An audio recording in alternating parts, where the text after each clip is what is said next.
Well, good afternoon and welcome to Trial Talk Live. My name is Nancy McDonald and I'm the moderator for today.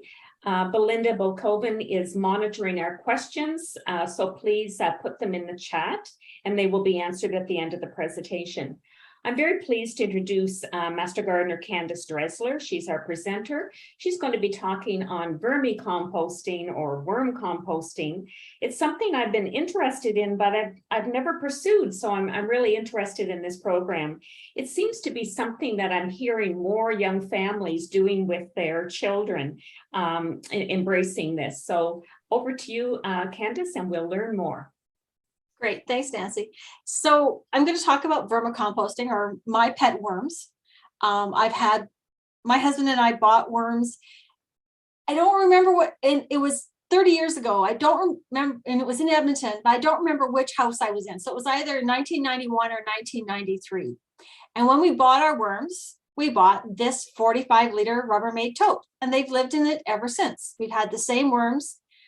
We bought a pound of worms in the early 90s. They moved with us from Edmonton when we came here to Ottawa in the same tote. So it does not have to be an expensive endeavor. I know I go online, I think, oh, maybe I should update and get one of those new, cool, fancy worm composters that are like 2 or 3 levels and do all this stuff. And they're like $150, just $300. And I'm thinking, I got my $5 Rubbermaid tote. It's worked for 30 years. I'm just going to stick with it. So this is my tote.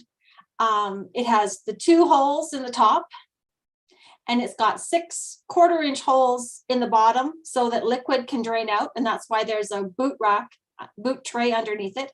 I think I've replaced the boot tray, but it is still the same Rubbermaid tote. And I have this baster, and that's so that if I get any liquid in the boot tray, I can pull that liquid out with the baster. It lives here on the deck in the spring and the fall, where it is on this picture. For the winter time, when it's cold, they come into the house. Sometimes I just have it by the back door. Sometimes I put it in the basement. It all depends. My husband and I go away for up to 3 months in the wintertime. If we do that, we put it in the basement. It's cooler. When it's cooler, they have less activity and they eat less. When we go away, I have a neighbor who will come and feed them maybe once or twice in the 2 months while we're gone. I think sometimes the first couple of years I might have even forgotten, and they were still just fine. So they are definitely the pet for the person who's not home a lot. I know I've always said I could never have a dog or a cat because I travel too much, but I can't have worms. The only other piece of equipment that I have is I have a brick. When the summertime, we move it from the deck because you don't want to have them in the sunshine. So we put them in the shade, still close to the house, but we put them in the shade and we put a brick on it so the raccoons can't get into the Rubbermaid tote. This spring, somebody didn't put the brick on and the raccoon got in and did eat, I don't know, not half, but they did have a good meal that night, but they weren't able to eat all my worms. So that was good. I didn't lose them all. All right. So there's a little bit of moisture in the bottom here. We got holes. So what am I talking about when I say worms? I have red wiggler worms. I think there's a European worm that you can get as well. These guys are little, they're red. You can see apparently they can live for up to 4 years, but they start procreating in about 2 months. I was trying to do the math about how many generations I had. So if they only procreated once in their 4 years, they would live for, I'd have 6 generations, but if they procreated after 2 months and they kept procreating, I could have hundreds of generations of worms that have lived in that tote. So I'm really not sure. You can see this one here is starting to turn yellow. That means it's getting ready to have babies. They are hermaphrodites, but it still takes 2 of them to reproduce. So you do have to have more than one. Usually you buy them in packages of a pound. I see pounds of worms advertised from different sites in the Ottawa area, or you can get them by mail. I think you're better off to get them from a local supplier because like the one supplier I was looking at today, they don't ship them because they get stressed out. Red wigglers are a good choice because they are more flexible when it comes to the different pH levels in the soil. and they're just cute little worms. We used to worry about them a lot more than we do now. When I would take the compost out of the bin, I would go through with my hands and pick each little worm out of what I was putting in the garden. So I didn't put any worms in the garden because I didn't want to waste any of them. After 20 years, I think after 10 years, 5 years, we stopped doing that, and we just put them in the ground and they'll migrate into the soil. And I think they survive here. The interesting thing about worms that I found out this year when I started learning about Japanese jumping worms, which these are not, these are just wiggler worms. These are European wiggler worms. There are no worms that are native to North America. So if you're putting them into your soil, yes, you are introducing a non-native species into your garden, but think about all of the earthworms that you see everywhere. None of those are native species. So these are my cute little red wiggler pets. So what do I do with them? I have a bucket that I keep in my kitchen that I put scraps in. It has a lid. This is a picture of it from a couple of weeks ago. This is just random stuff, what was in it that day. I've got some salad stuff, a banana peel, some tea leaves. They like coffee grounds. Different people say, some people say not to give them banana peels because fruit flies lay their eggs in this end of the banana peel.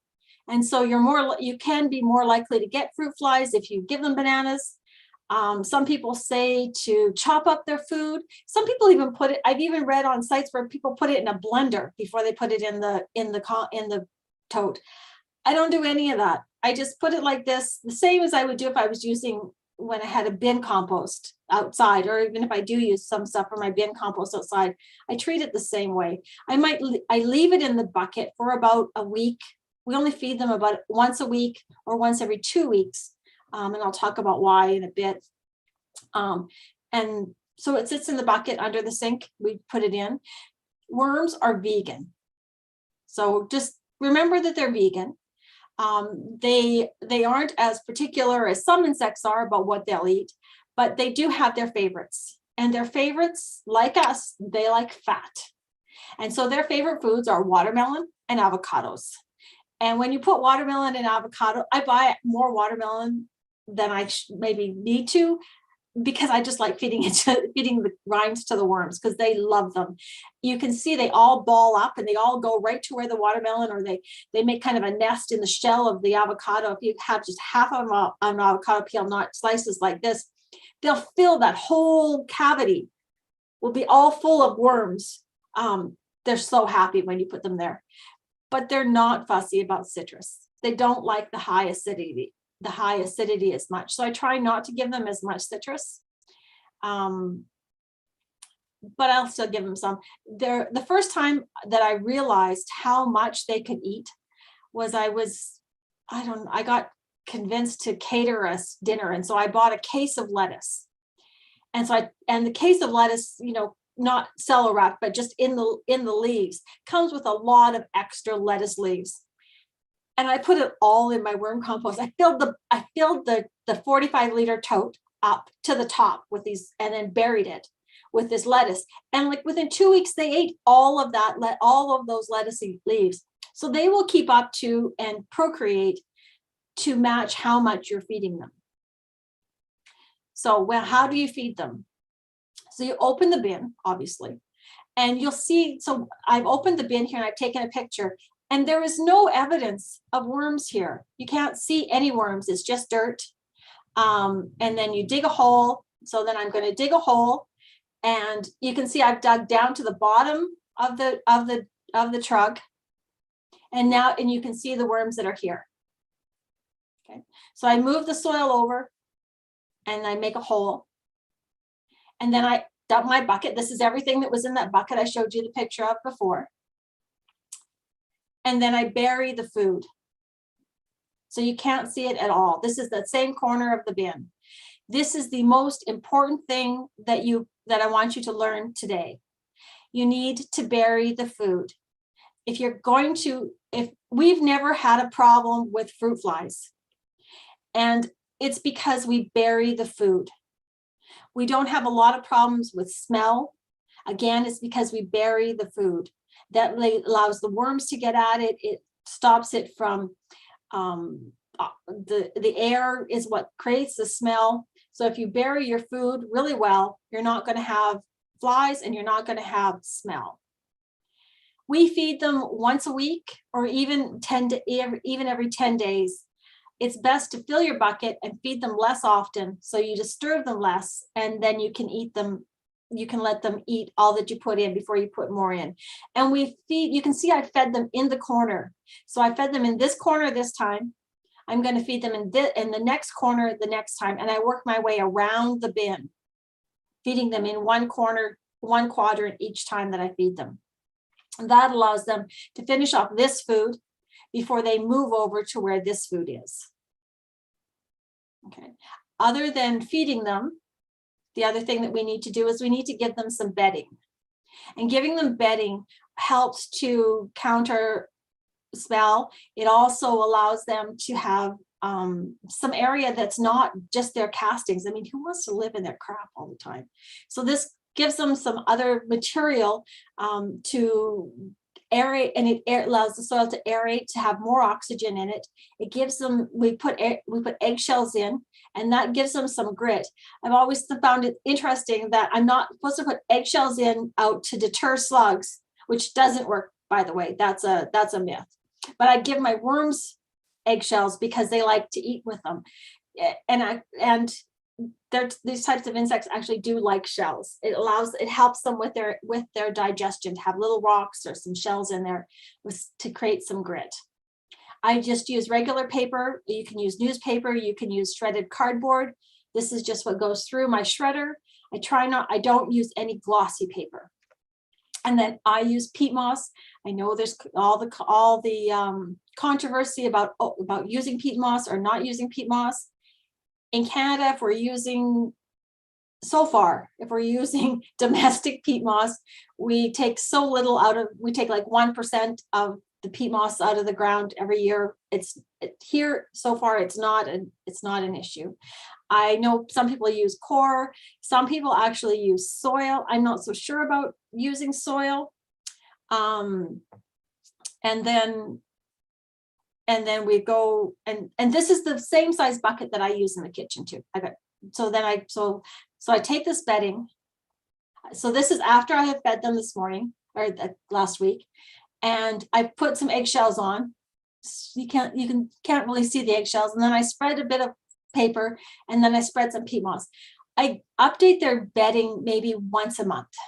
I give them, and I don't put a whole lot of bedding. And you can see my tub isn't that full. You know, there's this ridge around it that's about halfway, and it's less than half full. You need to have space between the top of your compost material and the top of the trug, so that there's room for oxygen to get in and move around. I'm not going to dig this in. I just lay it on top. The worms will come up and they will pull it all down. And why do I do it? I do it so that I can get black gold. This is my compost. This is a little chunk of compost that I pulled out. And it is amazing for feeding your plants. It's just pure nutrients. You can see there are some seeds. There are some seeds in here. There's a pumpkin seed. Those pumpkin seeds, I don't know what's in the worm compost, but all of the seeds that go into the worm compost seem to sprout the next spring.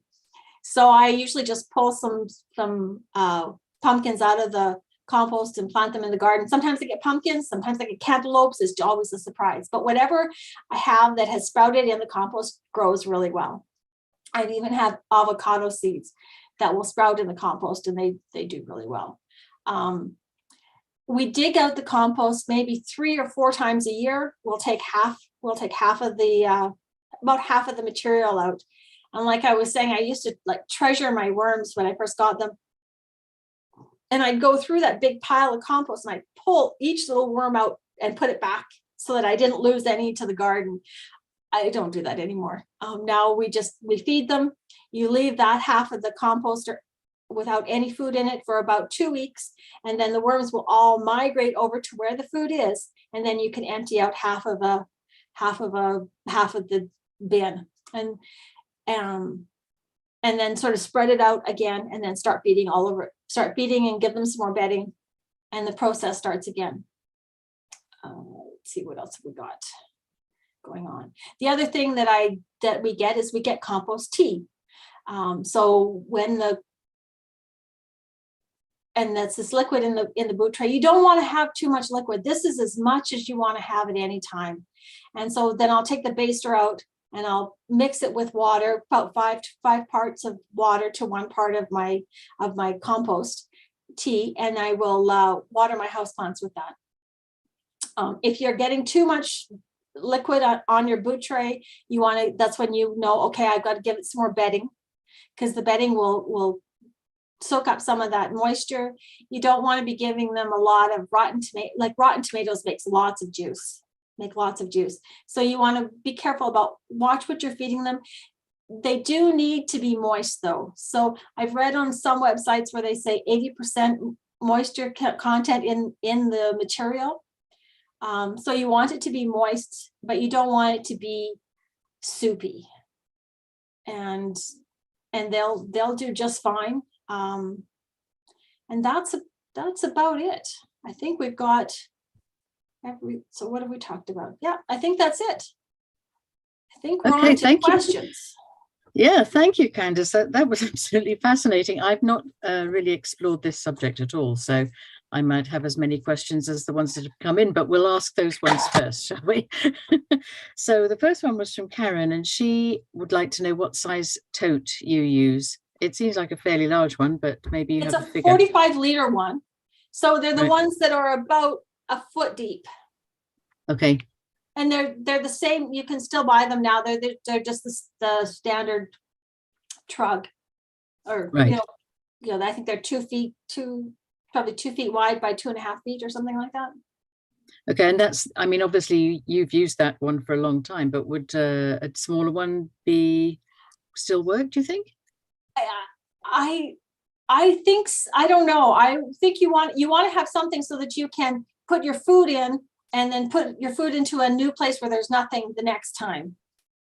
What the reading that I've done is that's how I've seen, but I've seen online some smaller ones now, but I think that if you're going to get the critical mass, just like with a regular composter where you need to have a meter square of a composter, I think that's about as small as you want to go. Okay. Jean would like to know, is there a smell? I know you did touch on that, but perhaps some reassurance is required. So as long as you bury your food, you're not going to have a smell. I mean, there's going to be a bit of an earthy smell like all compost, but I like the smell of, I mean, unless it's got too much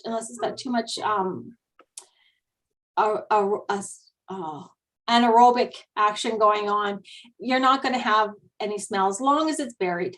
And if it's starting to smell, you need a little bit more bedding. But if you keep on top of that, you're not going to have any smell.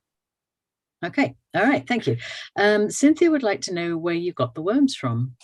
I bought them in Edmonton 30 years ago from a little home recycling. Actually, maybe it was a garden center. It was one of the first eco stores that I saw. But you can buy them in Ottawa. I did look online, and because I was expecting this question, there are some suppliers in Ottawa. I would recommend that you buy them from a local supplier rather than have them shipped. They get stressed. Right. It's actually interesting to hear that they do get stressed. I wouldn't have given worms that credit, but I suppose they do get stressed. Okay, so Kelly would like to know if you crush the eggshells, and I'd like to know, I saw those eggshells were blue. Were they duck eggs? No, they were Phantoms, something. Yeah, they looked blue in the picture. Oh, I got some eggs from the farmer's market at Main Street, and there were some blue ones in there. So, but yes, my bucket's blue, so it might have been a bit of the color showing off from the bucket coming in there. Yes, I do crush them, and yeah, I crush them and just sprinkle them over lightly, just like you would crush them to put out where you're going to put them around your hostas to try and dissuade slugs, which doesn't work. They're better off in your garden or give them to your worms. Okay. Right. Jean would also like to know how do you know when the compost is ready or when it's time to harvest some compost, black gold? when the bucket gets, when your truck gets when it gets about 3/4 full, then I make sure that I keep my food in just half of it to give the worms time to get out of where I'm moving it from. And then I just lift half of it out and put it out on the compost. And there's going to be some worms in there, and they're going to help your garden, and it's all good. Yes. And Karen would like to know about the size of the holes in that The holes in the box that bottom you are have, 1/4 yeah. inch. So it's 1/4 at of an 5 inch. millimeters. Right. And then in the lid, they're about the same? In the lid, they're a bit bigger. They're Oh, I see. 3/4 of an inch. Right. And like I was saying, now on the new websites, I think I said this, I had it in my notes, and it was in the new websites, they're putting tiny holes, like probably 1/4 inch holes, or even a bit smaller, every couple of inches right along the top edge on the sides. Let me see. I'll go back to the picture. So I can go home. So along the sides, right up underneath the lip, they're putting holes instead of these ones here. Right. Does that make a big difference, do you think? I don't think so. I think fashion changes, right? Yes. Okay. So yes, we'll get to that one in a second, Kelly. Sandra would like to know if you can use garden worms. I don't think so. Regular earthworms, as what all the reading I have said is no, but I don't know why. Okay. Perhaps they just, I think I read somewhere before when I was preparing for this, I think they need more room, and they don't, they just need a different kind of diet, and they just need different conditions from this. So Helen said it's almost, she has done this, and she still finds the red wigglers in her garden, but she says it's almost impossible to get the compost without worms, so you lose some every time. You do. And like I said, when I first got my compost, I was trying to pull them out and make sure I tried, and then I put them in a bucket. Like I would pull it out and I would put it in a bucket, and I would let it sit there for another month. So then the worms would all go to the bottom, and then I would take it out and put them back in the compost, so they got to keep eating. And now I just put them in the garden, and they just help with cleanup in the garden too. Right. Kelly would like to know if they ever escape, and so would I. I have never had worms escape. Okay. My uncle said he had worms escape when he filled it up with a whole bucket full of oranges and put them in the compost, and they tried to escape. Too acid? Too acid, yeah. So so not if you feed them what they want, they're not going to escape. I've never had one escape. Okay, that's very reassuring. Although I do actually quite like worms, but I'm not sure I would want them to escape. Francine would like to know about the optimal temperature to keep the bin in the 20s. In the 20s. All right. Okay. So that's why you bring it in. Obviously, you bring it in the winter, but you were saying shady spot on the veranda. We left them in the sun when we first moved here, and it was too hot for them, and about half of them died. It was kind of gross. They went kind of soupy. So keep them in the shade, keep them cool. Poor things. Okay. And Jean would also like to know what the meat baster is for. And I know you did mention this, but it's probably worth repeating. So I use the meat baster to get this liquid out of the boot tray.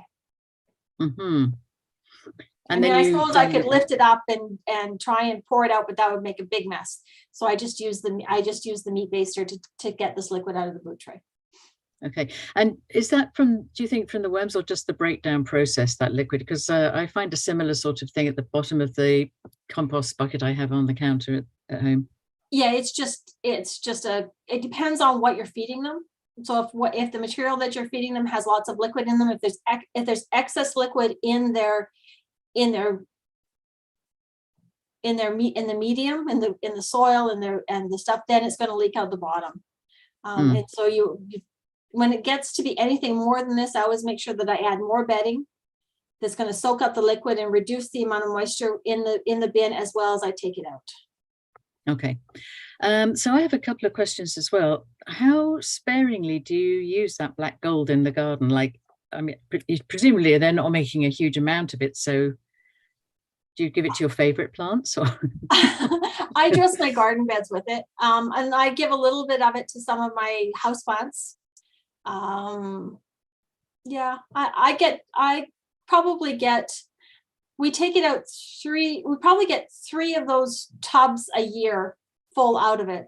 And so it's enough to put an inch over my tomato bed and just put it in the raised beds. That's actually a fairly generous amount then, really, isn't it? It is. And that's just 2 of us. So if you've got a family that eats more vegetables than we do, then, and you can give them lots of food. So just, you know, the more you give them, the more they will go through it, the more they will reproduce. So you could actually up production even if there are 2 of you in the house by just buying them their own lettuce or something. Yes. Yes, that could be a cheap bag of compost in the end, couldn't it? Could be.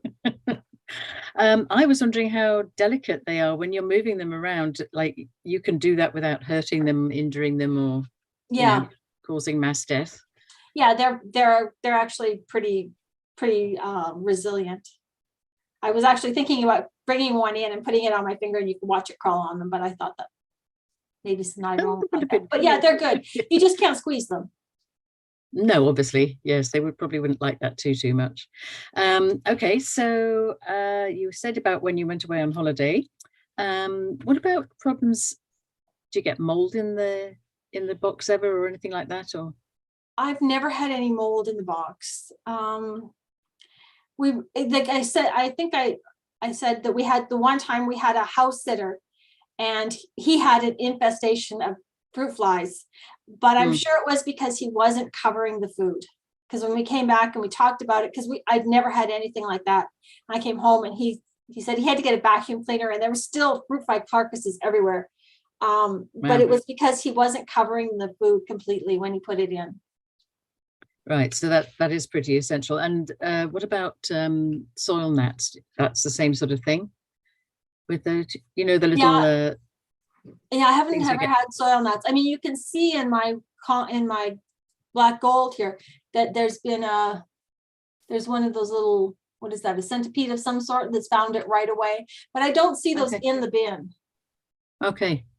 Well, that's actually very encouraging. And I would think that we're nearly out of questions unless anyone has one. Oh, here we go. Kelly would like to know what kind of paper again. Not shiny. You use regular paper. I just put what comes out of my shredder. I just make sure that it's not shiny paper. All right. And what would you do if you had a population explosion and you couldn't accommodate all those worms? Have you ever had that, like too many worms? No, I've never had too many worms. You mean, especially in the summertime, you can put them in. If I have too much stuff, I mean, you could make people have massive mounds that they put in their gardens, like on farms. There are farms and stuff that use worm composting, and they just have like a massive mound that's like 2 meters by 2 meters, where they put their scraps and they have their worms and they just cover it with dirt. You could do that too. I have shared my worms if I've got lots of them. When someone's asked me for some, I've just fed them a little bit extra in the spring so that in June you've got enough to split. Sure. Okay, that's lovely. I think that's about all we have time for, actually. That was absolutely fascinating. Thank you so much. I really enjoyed it. Well, good. Over to Nancy. Thank you so much. I never even thought of worm sharing. We always have plant sharing, and here we go, worm sharing. Thank you. That was really, really interesting. And when you said about some people have big worm composting facilities, I saw one a few weeks ago on PBS. It was really industrial side. So it was amazing. So next week will actually be our last Trowel Talk Live for this season. So we're hoping you will join us. And it makes sense with the title, Wrapping Up for Winter Protection with Mary Sherman Reed. So please join us then.